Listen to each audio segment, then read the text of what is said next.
Hello friends, welcome to அரசி சமையல். இன்றைக்கி நம்ம வீடியோவில் ஒரு அருமையான சிக்கன் கிரேவி பண்ணிக்கலாம். இது ஒரு எக்ஸ்ட்ரா ஒரு சுவை கொடுக்கறக்கூடிய ஒரு சிக்கன் கிரேவி. 2 ஸ்பூன் மிளகு, 1 ஸ்பூன் பெருஞ்சீரகம், அரை ஸ்பூன் சீரகம், 2 ஏலக்காய், பட்டை, கிராம்பு, இவ்வளோதான். இப்போ நம்ம ஒரு ட்ரை ரோஸ்ட் பண்ணிக்கலாம். ஒரு 4 காஞ்ச மிளகாய்.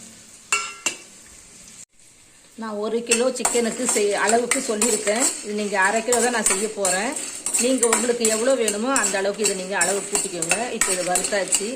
இப்போ நம்ம இதை ஆற வச்சு மிக்ஸி ஜாரில் அரைச்சிக்கலாம். நம்ம சிக்கன் தொக்குக்கு அரைச்சி வச்ச மசாலாவை மிக்சியில் ஆற வச்சு அரைச்சிக்கிட்டோம். இதில் நம்ம பாதி போட்டால் போது. நான் அரை கிலோ தான் செய்ய போகிறேன். ஃப்ரெண்ட்ஸ், நம்ம சிக்கன் தொக்குக்கு நான் ஒரு 5 ஸ்பூன் எண்ணெய் விட்டுருக்கேன். பட்டை, கிராம்பு, ஏலக்காய், பெருஞ்சீரகம் ஒரு 1/4 ஸ்பூன். ஏற்கனவே நம்ம பட்டையெல்லாம் போட்டு நம்ம வறுத்து அரைச்சிருக்கோம் மசாலாவில். அதனால் ஒரு சின்ன பட்டை, ஒரே ஒரு ஏலக்காய், 2 கிராம்பு போட்டிருக்கேன். இப்போ நம்ம சின்ன வெங்காயம் ஒரு 150 to 200 இருக்கும். நான் வெயிட் பார்க்கல, பட் ஒரு அளவு அப்படியே சொல்கிறேன். இப்போ 2ஆக நறுக்கி வச்சுருக்கேன். இப்போ நம்ம இதை போட்டுக்கலாம். ஒரு கொத்து கருவேப்பிலை போட்டுக்கலாம். இது வதங்கட்டும். ஒரே ஒரு தக்காளி போட்டுக்கலாம். இப்போ இஞ்சி பூண்டு பேஸ்ட்டு ஒரு 3/4 ஸ்பூன் சேர்த்துக்கலாம். தக்காளி போட்டுக்கலாம். இது வதங்கின உடனே நான் ஒரு தக்காளி தான் வெட்டி வச்சிருக்கிறேன். இதையும் போட்டுக்கலாம்.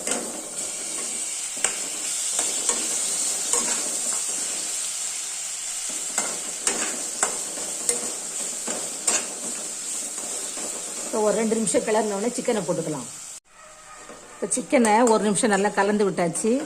இப்போ நம்ம அரைச்சி வச்ச பொடி 1 கிலோவுக்கு நான் அரைச்சேன். இப்போ நான் அரை கிலோவுக்கு இந்த பொடியை போட்டுக்கிறேன். கொஞ்சம் இன்னொரு நாளைக்கு புறமே எடுத்து வச்சுருக்கேன். கொஞ்சம் மஞ்சள் போட்டுக்கலாம். நான் ஏற்கனவே மஞ்சள் தூள் போட்டு கழுவுனேன், அதனால் அரை ஸ்பூன் போட்டுக்கிறேன். உப்பு போட்டுக்கலாம். இதை நல்லா கலந்து விட்டுட்டு ஒரு அரை டம்ளர் தண்ணி மட்டும் சேர்த்தா போதும்.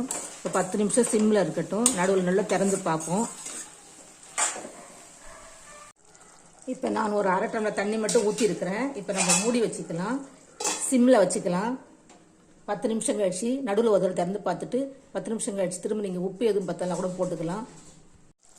சூப்பரான சிக்கன் கிரேவி ரெடி ஆகிடுச்சு. கொஞ்சம் நம்ம மல்லி இலை போட்டுக்கலாம்.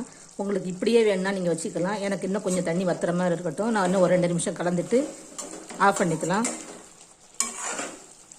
இது சப்பாத்தி, சாதம், பிரியாணி, ரொட்டி, புரோட்டா, இட்லி, தோசை எல்லாத்துக்கும் தொட்டுக்கலாம். சாதத்தில் பிசைஞ்சு கூட சாப்பிட்டுக்கலாம். இதே மாதிரி இன்னும் செஞ்சு பாருங்கள். ரொம்ப சூப்பராக இருக்குது கிரேவி. நான் மிளகாத்தூள் எதுவும் யூஸ் பண்ணாமல் நம்ம அரைச்ச மசாலா மட்டும்தான். கறியெல்லாம் நல்லா பஞ்சாக வெந்திருக்கு. நம்மளோட சிக்கன் கிரேவி, சிக்கன் தொக்கு சூப்பராக ரெடி ஆகிடுச்சு. நம்ம எந்த கரம் மசாலா, மிளகாய் தூள், மல்லித்தூள் எதுவும் போடாமல் சூப்பராக ரெடி ஆகிடுச்சு. நல்ல கலராக இருக்குது பாருங்கள். நல்லா வெந்துருச்சு. நம்ம சாப்பிட்டுக்கலாம் வாங்க. நான் பிரியாணிக்கு தான் இதை தொட்டுக்க வச்சுருக்கிறேன். நைட்டுக்கு சப்பாத்திக்கு இது. அதனால் 2க்கும் சேர்ந்த மாதிரி வச்சுட்டேன். பிரியாணினா 65 பண்ணுவேன். இன்னைக்கு அது மாதிரி பண்ணலை. நம்மளோட சிக்கன் கிரேவி, சிக்கன் தொக்கு ரெடி ஆகிடுச்சு. சாப்பிட்டுக்கலாம் வாங்க.